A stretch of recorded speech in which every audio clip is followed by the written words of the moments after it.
and welcome to Giant Fire Breathing Robot on YouTube. My name is Craig Withers, and again today we are looking at Hearthstone. We have another video in our series of starter deck guides for you for Hearthstone today. And today we're going to be looking at the Priest. So I'm going to get started without too much preamble. There we go, got that right, that's a good start. Okay, so as with all of our other starter deck guides, we are using only basic cards. What that means is you won't have to spend any money, you don't have to buy any booster packs to get any of these cards, you don't have to craft any of them, you don't have to waste any of your precious arcane dust. All you have to do to get all of the cards in these decks is level your chosen class up to level 10, which realistically is only going to take you 2 hours at the most, maybe an hour and a half if you get lucky. Or if you're a good player. Pardon me. So, I'm just going to quickly rattle through the deck here just now. I'm not going to spend time going through every single card as I choose them. Once I've got the deck together, I'll go through and pick out some of the noteworthy cards and talk a bit more about the class. So, we have 2 Holy Smites, 2 Powerword Shields, 1 Elven Archer, we have 2 Northshire Clerics, 2 Shadowword Pains, the ubiquitous Swamp Ooze, and Bloodbraid Raptor. Something a little different, we don't actually have this in any of our other decks, I think. We have Bluegill Warriors, a couple of Novice Engineers. Back here we have only a single Shadowword Death, again I'll get into that later, explain why. Where are we? Shattered Sun Cleric, of course, 2 of those. 2 Wolf Riders, again that's one that we don't see an awful lot in our other starter decks. The Chillon Yeti, of course, what starter deck would be complete without that. Just the 1 Gnomish Engineer and 1 Sen'jin Shieldmaster. There we go, 2 Holy Novas.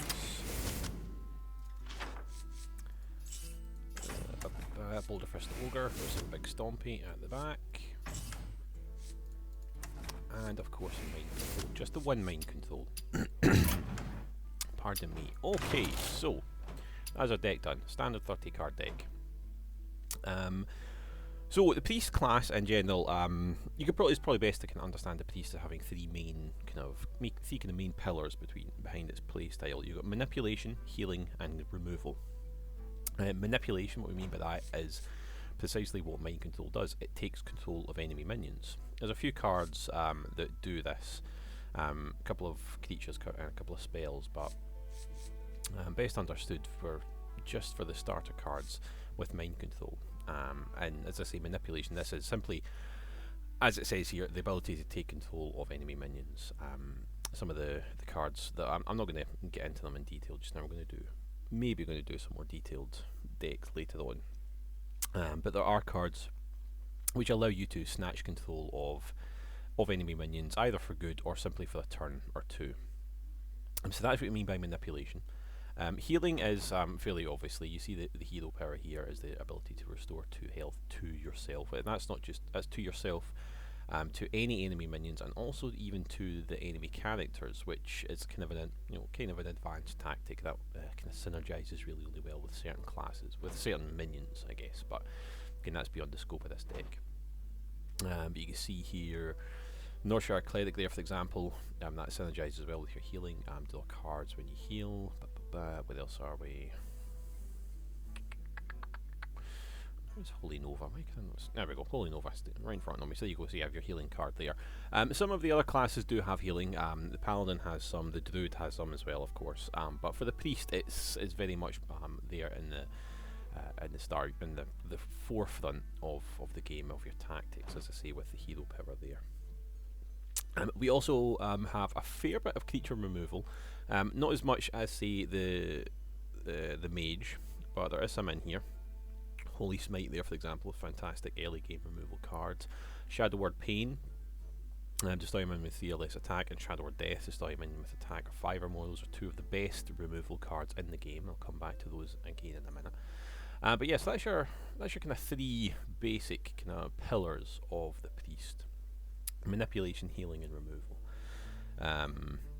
So yeah, so let's go into some more of the cards a bit more kind of granular level. As I said, just there, Shadow Word Pain and Shadow Word Death, two of the best removal cards in the game. Shadow Word Pain and Shadow Word Death. A lot of things I'm going to say go equally for both of these cards. They avoid shields. They avoid divine shields. So if someone brings out a character and divine shields it, you can take it out still with a Shadow Word Pain because it doesn't actually deal damage. It just destroys the minion straight away, which also means it doesn't trigger effects which trigger when a minion takes damage. For example, it won't work with Death Rattle. It will still activate Death Rattle, but some cards do things when the creature takes damage, which Shadow Word Pain and Death avoid. So that's quite useful there. In particular, with Shadow Word Pain, don't be afraid to use this early. You can trade this out against, if you can trade it out against a 3-2 or a 2-3, so much the better, but don't be afraid to use it against a 2-2. Using it against a 1-1, or the 1-2, or the 2-1 may not be the best, but certainly if you can use it against a 3-2 or the 2-3, you're probably going to benefit out of that. That's usually a good trade. But don't be afraid to use it earlier. If you have to use it on a 2-2, then by all means do so. The reason for that is, if you look here at it's not really apparent from the mana curve here, but the priest deck, or this priest deck, certainly thrives in the late game. Priest tactics do not lend themselves well to an aggro deck or a direct damage. So what you really want to do is kind of outlast. You really want to kind of wait out your opponent until the late game, until you get a handful of cards, and you can really start bringing the pain on. So what you really want to try and do is control the board in the early turns with your removal, with your Holy Smite, with your Shadow Word Pain. That's the reason why I've got 2 Elven Archers in there. Oh, sorry, just the 1 Elven Archer. That 1 damage, certainly on turn 1, maybe even turn 2, can take out an early minion. Bluegill Warrior and Wolf Rider, as I say, they're not really, you don't really find them in many of our starter decks. And it may seem odd to have these kind of charge minions in here, but what you're really going to want to do is you're going to want to use these and sacrifice them if you have to trade them out against other minions on the board, enemy minions, to clear the board. Pardon me. To clear the board and keep control. You want to keep your opponent on the back foot. You want to make sure that they're not building up a massive big line of minions for you to have to deal with. Holy Nova might help you deal with that, but past turn 4, turn 5, you're very, very unlikely that's going to kill an awful lot of enemies, an awful lot of enemy minions. But yeah, I mean, it's a fairly straightforward deck. I'm just looking at my notes here, see what else there is to mention. We don't have the Mind Blast card in here. Where is that?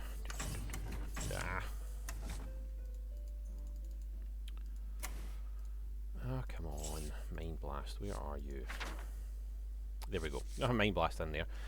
Regular or golden, just showing off there. As I said earlier on, that kind of direct damage, that aggro deck, doesn't really suit the priest very well, unless you're kind of pairing this up with a lot of spell damage or effects which increase damage effects. Then it's not really a great card, not in this deck. You can use it. There are cards in there which help that, but you really have to kind of be building your deck around it, around that style of play, not around that card specifically. So yeah, that's why that's not in there. We've only got the 1 Mind Control card in here. At 10 mana, this is not a lot worse, but it's significantly worse than it used to be. It used to be 8 mana until a couple of patches ago. At 10 mana, realistically, there's not much chance you're going to get 2 of these fired off. If you are in a position where you're having to use 2 of these, then you've probably lost already and you just don't know it. So I very, very rarely run with more than 1 Mind Control in my deck. It's an extra card which you could use an awful lot for something an awful lot more useful. I wouldn't drop all of them. I would always keep 1 in, because it might not be a game changer, because a lot of decks are going to count for you stealing a big stompy creature in the late game, and they're going to have a way of dealing with that if they're clever. But at this level of play, it's still an incredibly useful card. Yeah. Looking at things you could drop or change from this, you could take out one of the Bluegill Warriors and one of the Wolf Riders, or 2 of each, and trade them for something else around about the 4 mana. You maybe take one of them out and add in another Gnomish Inventor. I think, see what else we've got in here. You could add in an Ogre Magi. That spell damage will synergize well with your Holy Nova, with your Holy Smite, assuming you've got any of these left in your hand. But you should really don't be afraid to use these early game, the Holy Smite, to take out some 3/2s or 2/2s. You can even pair that to take out a 2/3, pair that with your Elven Archer. You could add in another Sen'jin Shieldmaster if you find yourself needing some taunts. You might want to bring out an Oasis Snapjaw. You could, if you with the ability to heal that up, that could last quite a bit longer than other card than it would normally. You could even bring in another Gnomish Inventor, as I say, to give you some more card draw. But yeah, as I say with all of the other decks, the key to understanding this is simply to use it. Take it out there, play it against a computer, play against other opponents, experiment with it. If you find you're lacking something in the early game, then as I say, drop out. Maybe drop out the Wolf Rider and add in something else around about the 1 mana. If you find that 2 Northshire Clerics, the Northshire Cleric is quite overrated. It's a good card, but it is a wee bit overrated. At 3 mana, it's quite useful because at 3 health it can be difficult to deal with in the early game. So don't be afraid to play this first turn, or even second turn. But don't be surprised if you don't get much of a chance to activate its ability to draw that card. Don't be surprised if that doesn't happen. If it does work, then it's fantastic. Especially if you can pair that with Holy Nova to heal a few characters at once. That can, even if you've got 2 of them on the board, that can work really, really well. But don't let people tell you it's a be all and end all, because it's not. It is a solid card though, and it really does belong in this deck at this level. But yeah, as I say, take the deck out, give it a shot, play with it, change things out, add things in, and just get a feel for how it goes. So yeah, that's about it.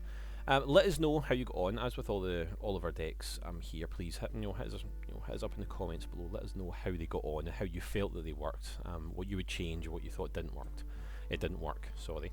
And yeah, that's it. If you liked the video, give us a thumbs up. If you really enjoyed it, then subscribe for some more content coming to you soon. And regardless, thank you very much for watching, and we shall see you next time.